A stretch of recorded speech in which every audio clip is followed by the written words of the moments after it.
All right, good afternoon, everyone.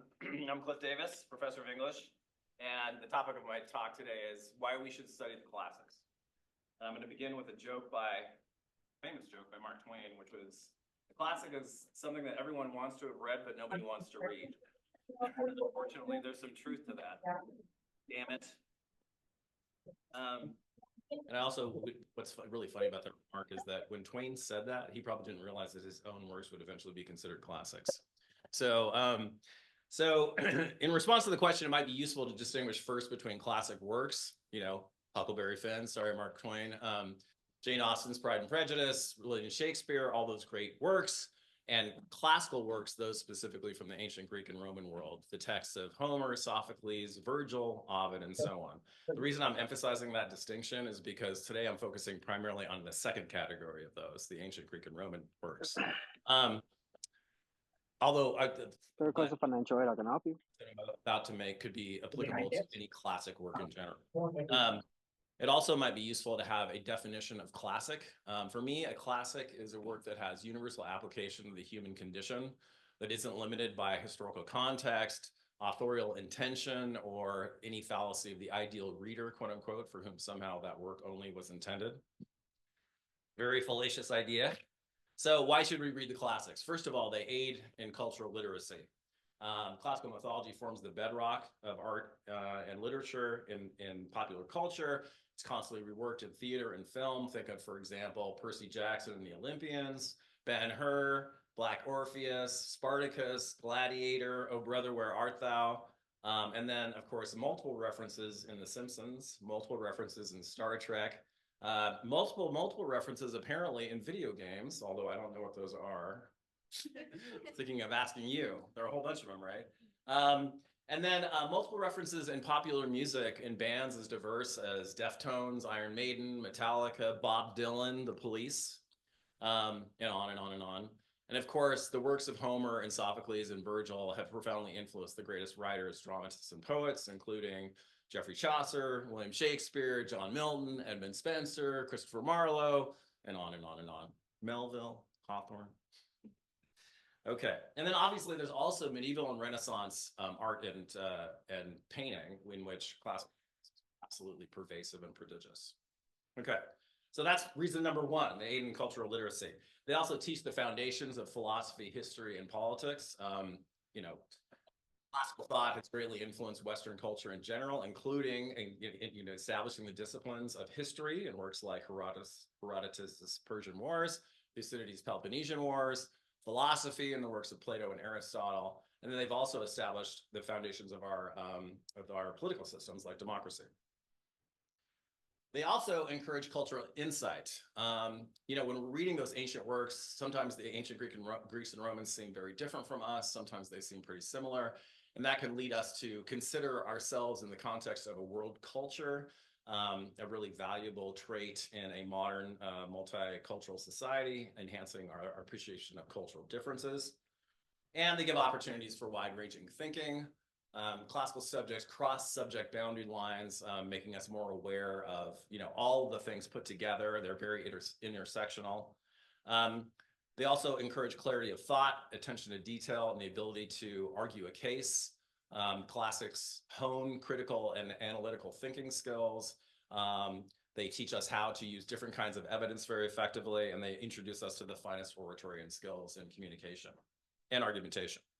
And finally, they allow for breadth and depth because I've been suggesting that classics are very interdisciplinary, crossing history, philosophy, politics, literature, art, and so on and so forth. So in regard to that final point, that they allow for great depth and breadth, I'm reminded of a really powerful essay by Sven Berkertz called The Owl Has Flown, in which Berkertz argues that as we survey the general evolution of reading and understanding from the ancient to the modern world, what we see is a gradual displacement of the vertical by the horizontal.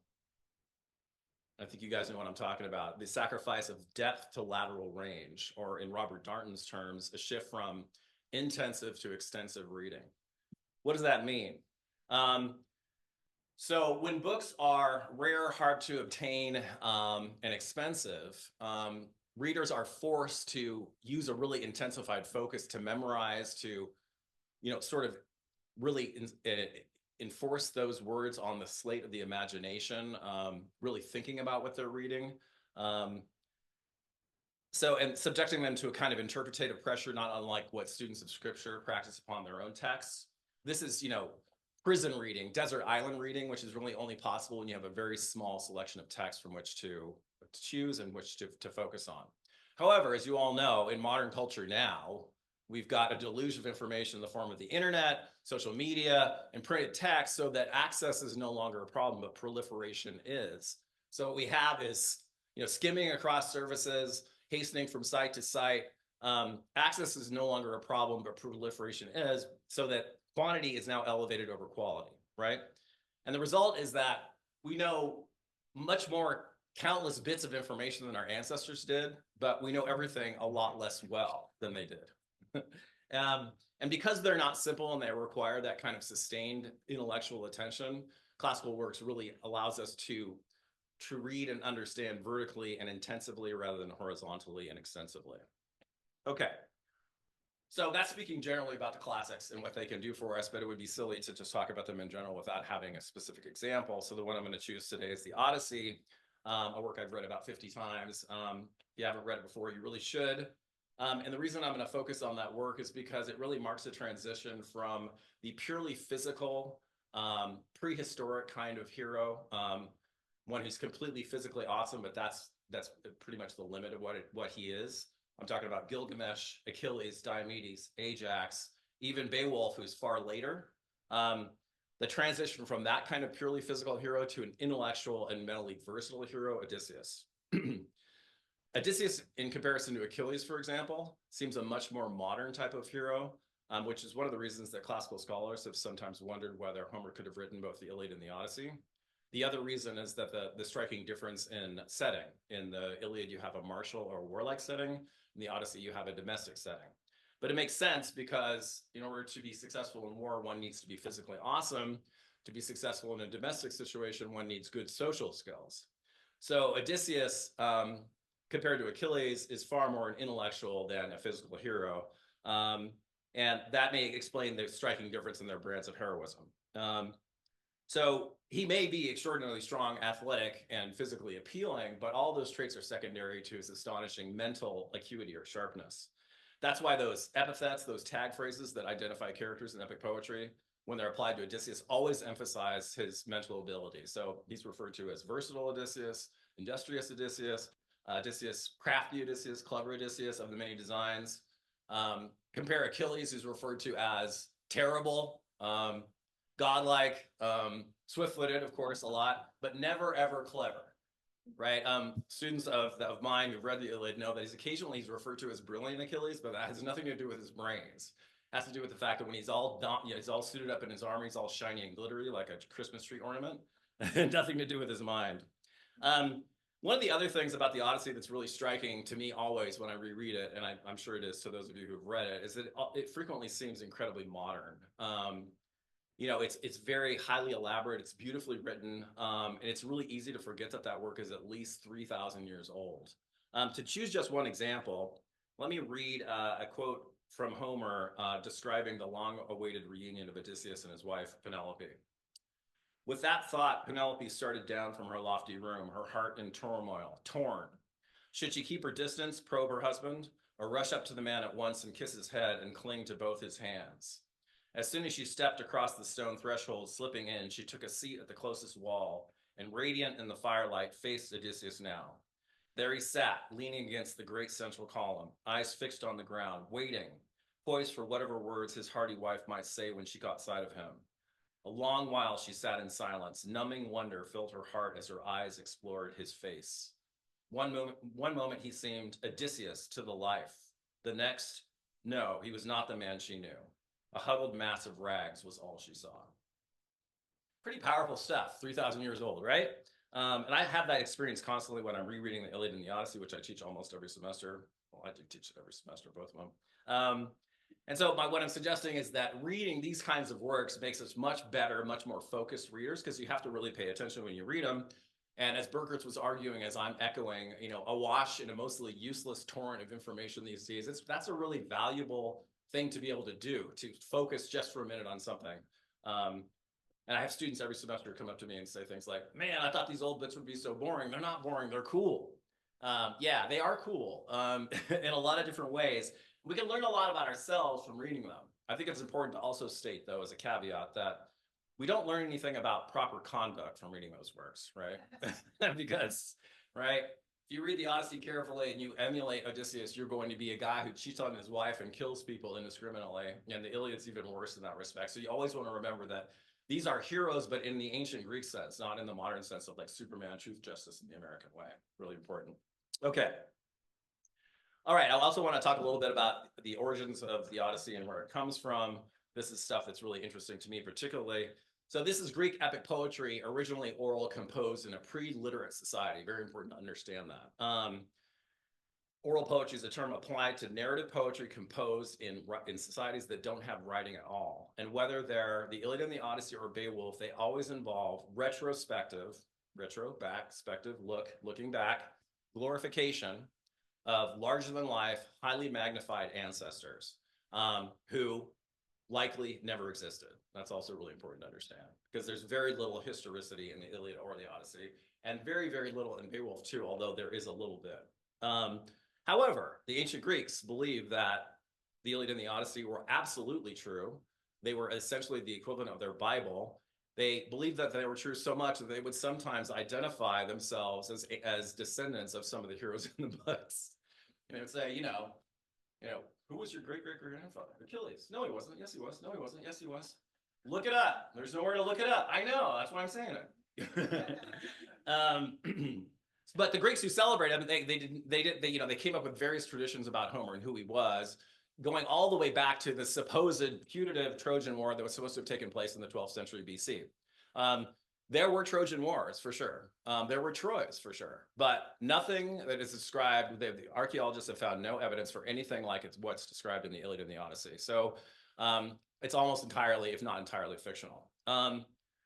They also dated him much later than that, all the way as late as the 8th century BC, which is precisely the time that modern scholars, usually using the evidence of history, archaeology, and language, date those poems. And the ancient Greeks also thought that Homer had been a blind, wandering poet, very poor, who eventually died on a small Greek island in the Aegean. But that tradition also is highly suspect because there's a character in book 8 of the Odyssey, whose name is Demodocus, who's an oral poet, who's blind. So my guess is that they somehow conflated the identity of Homer with this fictional character in Homer's own book. Okay. The other thing that's really interesting to me, and I'll just nerd out on this just for a second, is that it's always been observed that the language of the Iliad and the Odyssey is a highly artificial amalgam, combination of different dialects from different periods of time in the ancient Greek world. What that means is this is a language that was never spoken by anyone. It's a completely artificial language. That's strong evidence that the poem was originally only oral and that it traveled widely over a large area before it was ever written down.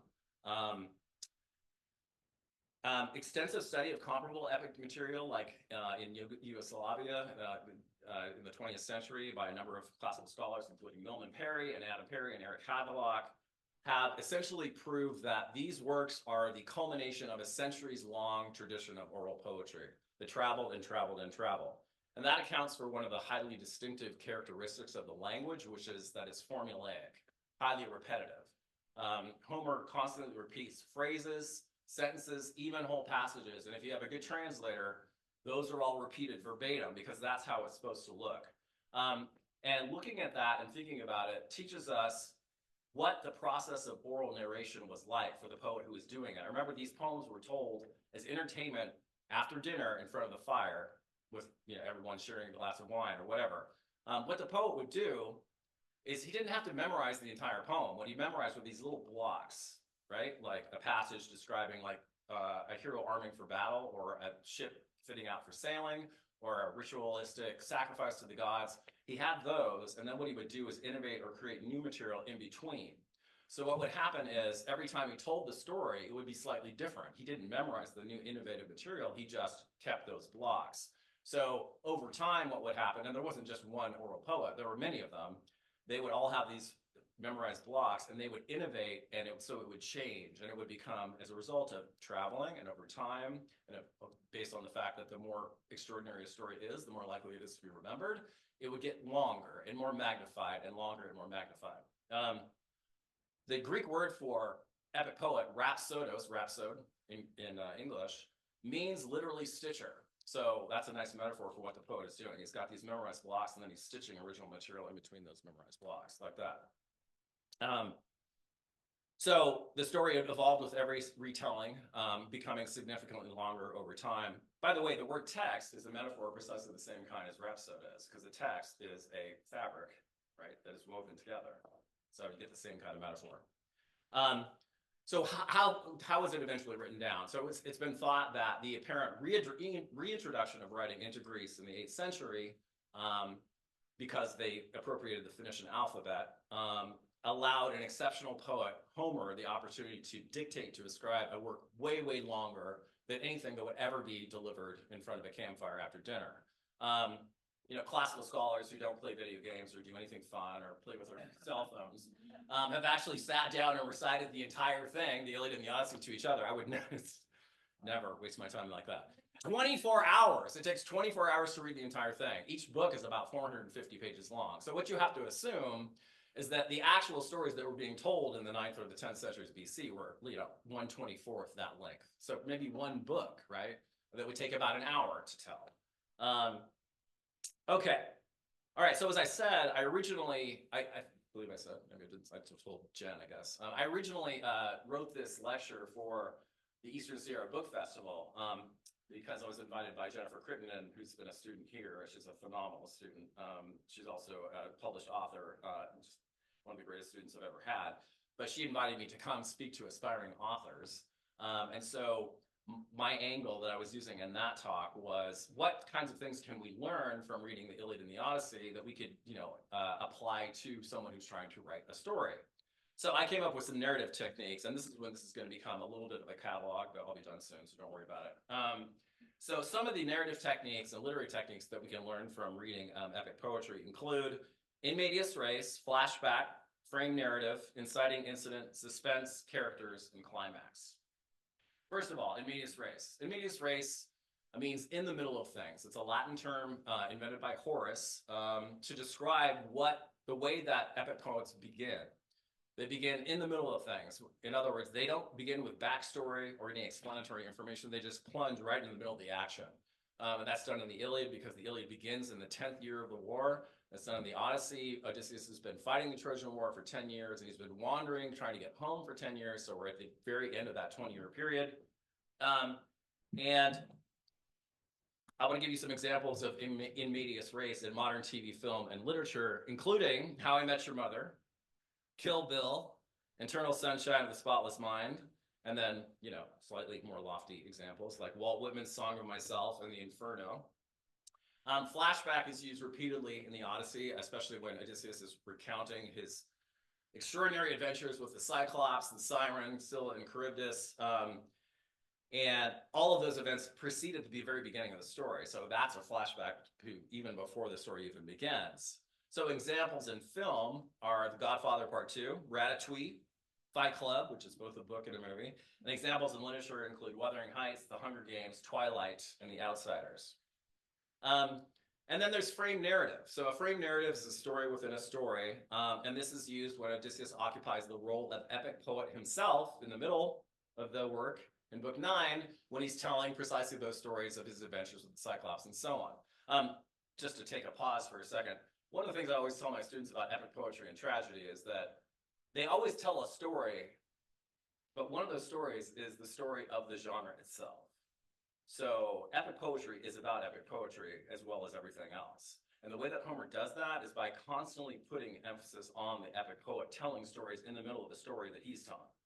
So that's obviously meant to raise the status of the epic poet, and of course the epic poet would garner some reputation from that. Okay, so frame narrative, story within a story. That's a device that an author will use to enhance the verisimilitude, fancy word for meaning, which means enhancing the credibility or believability of the story while also sustaining a kind of mysterious idea that there's some kind of a secret or some extraordinary discovery at the heart of the narrative. Metaphorically, think of it as like peeling away the layers of an onion or something like that. If you don't like that one, you can have Chinese nesting boxes, right? Or those Russian dolls, don't they fit into each other too, right?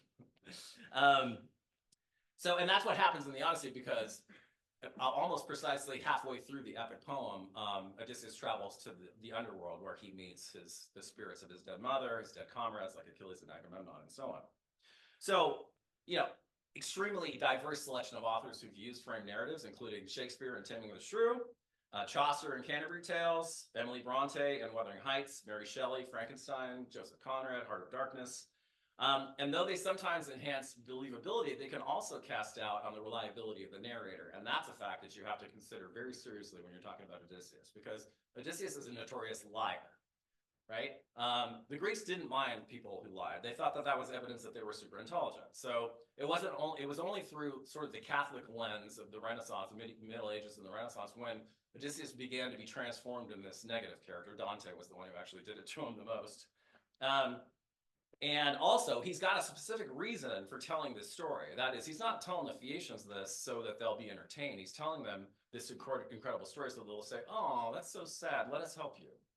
And in fact, the unfortunately named Ronald MacDonald, a classical scholar, Ronald R. MacDonald is actually his name. He came up with a phrase called the instrumentality of narration, which describes the economy of storytelling, right? I'm going to tell you an incredible story, and as a result, I'm going to get something in return. Well, Odysseus wants something in return, and that is assistance to get home. Okay. The inciting incident of the poem is actually twofold. The first is that, of course, after being gone for 20 years, Odysseus is desperate to get home. His poor wife, Penelope, has been, plagued by suitors in their house who are eating all the food in the house. It's hard to imagine how there would still be food in the house after 20 years. Drinking all the wine and courting her for 20 years. So there's that. He wants to get home. And there's also the reader and Odysseus really want him to get home so he can kill those SOBs, right, as soon as he gets home. Those guys have been skanking around in his house for 20 years.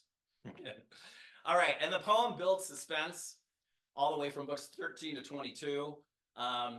He gets back to Ithaca in book 13, but it takes all the way until book 22 for him to kill the suitors. So he's plotting, and it's like 200 pages. It's really hard, even me. It's really hard for a modern reader to not lose patience a little bit with that. But, the ancient audiences, again, they didn't have video games or phones or, other things to do, just like classical scholars, right? So, the ancient audiences really liked that. And remember, the original versions of the story that were actually told in front of an audience were much, much shorter than that. Okay. Homer does a particularly good job at characterization. You get a lot of indirect characterization of Odysseus, who doesn't even appear in the Odyssey until book 5. So what you get to hear for 4 books is everybody else talking about how amazing he is. His son, Telemachus, his wife, Penelope, Athena, Poseidon, who doesn't like him, but he talks about him quite a bit. Zeus, right? They're all talking about him. The suitors talk about him too. So you get all this, there's all this kind of anticipation of what's this guy actually going to be like. You get a little of that in Beowulf too, by the way, which doesn't begin in Medias Res, but that only lasts a few pages. But so you get a lot of that kind of characterization, indirect characterization in the Odyssey, and you also get it in works like Canterbury Tales, General Prologue, Canterbury Tales. You get it in East of Eden. You get it in Shakespeare's sonnets, Harry Potter, even. The list goes on and on. And the point of all that is just to emphasize what an incredible hero he is. You also get really good characterizations of his wife, Penelope, his son, Telemachus, Athena, of course, his divine buddy, right, his assistant, and of Eumaeus, the swineherd. And then finally, climax. You get 2 climaxes in the poem. One, when he kills the suitors, right? It's extremely gory, by the way, so if you haven't read the Odyssey and you're interested in that, you should read book 22. And then in book 23 is the reunion with his wife. So the 2 climax, the fact that the book has actually 2 climaxes, the poem has 2 climaxes, is appropriate because unlike the Iliad, it isn't just about war, it's also about peace. So you have a climax that has to do with war, you have a climax that has to do with peace. Okay, finally. Literary or poetic techniques, I just chose a couple of these. These are epic conventions. And, I just have to read these because, I have them memorized, I guess. The poet begins by stating the theme of the poem, which is "Tell me of the man, O Muse, the man of twists and turns" in Greek. Andra moi enepe musa polytropon. There are invocations of the muse to inspire and instruct the poet. Tell me, muse, moi enepe musa. There are elaborate greetings like Telemachus' greeting to Athena, disguised as Mentes in Book 1. Long speeches like Athena's long, untruthful story about her name and her origins in Book 1. Detailed similes called epic similes, which have to be at least like 2 or 3 lines. An epic poem is called an epic poem because it's long. An epic simile is called an epic simile because it's long. Like Homer's comparison of the dying suitors to fish caught in nets in a 5-line simile in Book 22, or the comparison of the ghosts of the suitors flying down to the underworld to chirping bats in a 4-line simile in Book 24. Lots of digressions being, you know, a break away from the narrative to tell another story, like when people say, but I digress, right? Lots of digressions because the ancient Greek audiences love that. Some examples are Penelope's description of the 2 gates of dreams, the ivory gate for false dreams and the horn gate for true dreams. Really interesting little section. Or Odysseus's fabricated self-identification as a Cretan. He constantly says, well, I'm from Crete. And as soon as he says that, you know he's lying. Because the Cretans had, apparently, a reputation for lying. And then finally, as I suggested before, the frequent repetition of typical elements like epithets, whole scenes, which were repeated verbatim, which could be as long as several paragraphs, such as the warrior arming for battle, preparation and consumption of the feast, heroes rising to address a war council, and the imposition of divine commands. So, the Odyssey is my paradigmatic text for why we should all study the classics. That is all. Thank you. Any questions? Yeah, go ahead. First developed an interest in reading the classics? That's a really good question. Yeah, so all my students know the story. When I started college, my dad was a microbiologist and he was a professor at UCSD. And I was a not super motivated student when I was in high school. I had pretty good GPA, but I wasn't super motivated. And I told my dad that I wasn't really interested in going to college right after high school. And he said, well, you have to go to college. And I said, I don't think it's a good idea. So I was able to apply to and get into UCSD. But as soon as I got into that, as soon as I started classes, I stopped attending them. I did that for 2 quarters in a row. So I had a 0.00 GPA. And I petitioned the university to wipe my GPA slate clean because I didn't actually attend the classes, which for some reason they actually accepted. So then I worked for a couple of years as a whole bunch of really crappy jobs. Like I was a busboy, I worked at the YMCA, I did construction work as a gopher, not as an actual construction worker, with a bunch of buddies. And then finally, by the time I was about 20 or 21, I just decided that I didn't want to work those crappy jobs anymore. So I reapplied to San Diego State and got in. And after that horrible experience, my dad said, just take classes you're interested in. So I took a word derivations class for students who were studying like medical terminology and stuff like that. And started learning about the roots of words. And I thought, man, what if I should take Latin? So I started taking Latin. I took Latin for 2 years. And then I started taking Greek classes. And Greek was really my favorite language because by the time I started studying ancient Greek, I was a really, really good student. But when I first started studying Latin, I was still kind of, You know, in language classes, the farther you get, the more you need to remember all the basics. And so I was kind of a B student in Latin and a student in ancient Greek. So that's how I got interested in it. And it was a very small classics department. I believe there were 6 majors. So our classes, well, there were more than that, maybe like 10 majors. So our classes were like 5 students, you know, sitting around a table with the professor, and all the professors wore suits. They all had beards. There was this like classics look, you know. It was very intimidating. You know, if you didn't do your homework, it was obvious because you got called on constantly. Anyway, I really enjoyed that, and I was really lucky because the professors really liked me, and they asked me to teach an ancient Greek class right when I graduated. So I got to teach a class in ancient Greek when I was 25. It's pretty amazing. I did that for a couple of summers in a row, and then I applied to the University of Texas at Austin. So there you go. Any other questions? Yeah, Lauren. You mentioned that the whole lecture was on why we should study the classics. Yes. And you mentioned that they are foundational to understanding. What do you think the danger is in a society that moves away from doing that? Like, what are we missing out on if we lose on understanding? We are losing.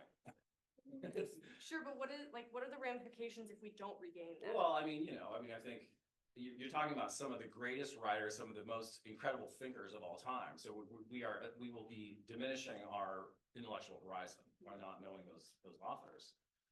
And classics departments have shrunk. I mean, there are very few actual independent classics departments anymore. They're all being wrapped together now into humanities departments.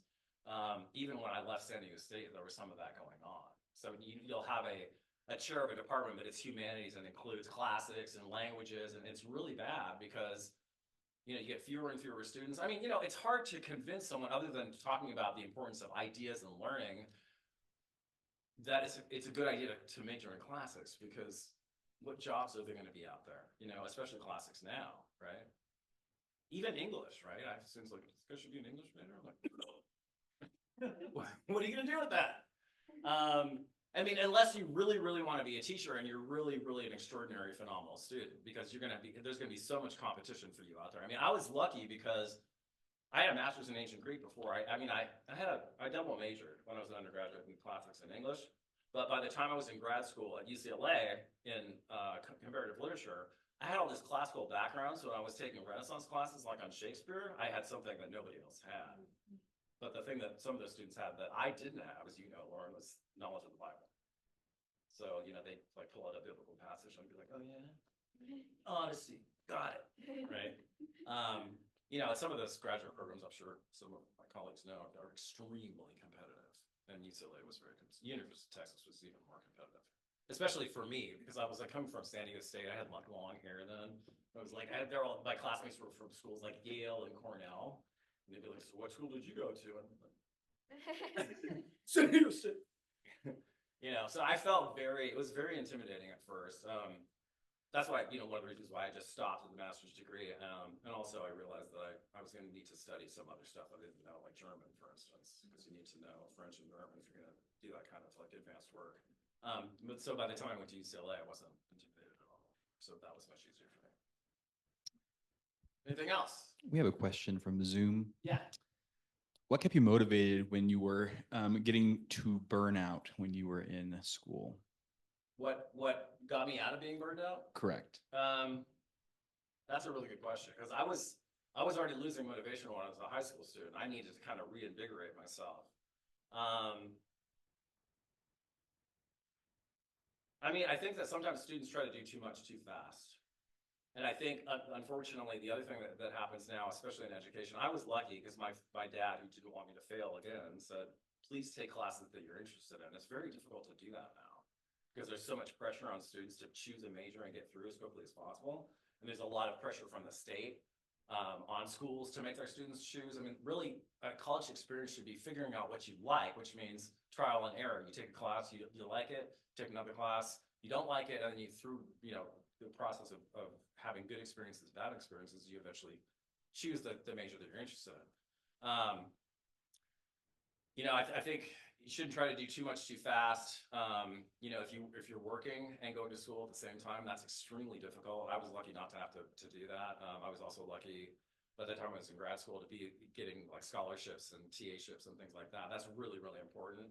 But if you're burning out and you're in community college, you should probably graduate and take a few years off before you go. I mean, I always tell my students now, one of the most important things that you should know right when you start college is why you're here. Because if you're here for the dumb reason that I had, which was essentially my dad wanted me to go and I wanted to continue living at home, that's not a good reason to go to college, right? You need to that's why I ask my students on the first day of class, why are you here? And let's say things like, well, I want to broaden my intellectual horizons. I'm like, no, you don't. Tell me the truth. You want to get a job, right? You want to pursue a passion of yours. You need to have some kind of a motivating reason. If you don't have one, maybe you shouldn't be in college. Maybe you should work like I did. Work at a crappy job like Jack in the Box, right? Because you don't want to, you don't want to, the experience that I had was, I didn't want to have a boss who wasn't as smart as I was, right? So you will have that experience if you get a job at Jack in the Box, I guarantee you. Yeah, that's a difficult one though, Tyson, right? I mean, for sure. Yeah. Anything else? Where's your beard and suit? I never adopted that look. And they actually hired a woman during the time that I was there, and unfortunately, it's a very patriarchal, old school kind of discipline. And she was not treated very well by the faculty there, unfortunately. She was a really impressive scholar. She ended up going somewhere else. It's not like that anymore. When I went to University of Texas in Austin, there's much more free-thinking, lots of women scholars there. Very, very, very much more diverse than San Diego State was. Anything else? Yeah, go ahead. Which do you like better, the Iliad or the Odyssey? Ooh, that's a hard one.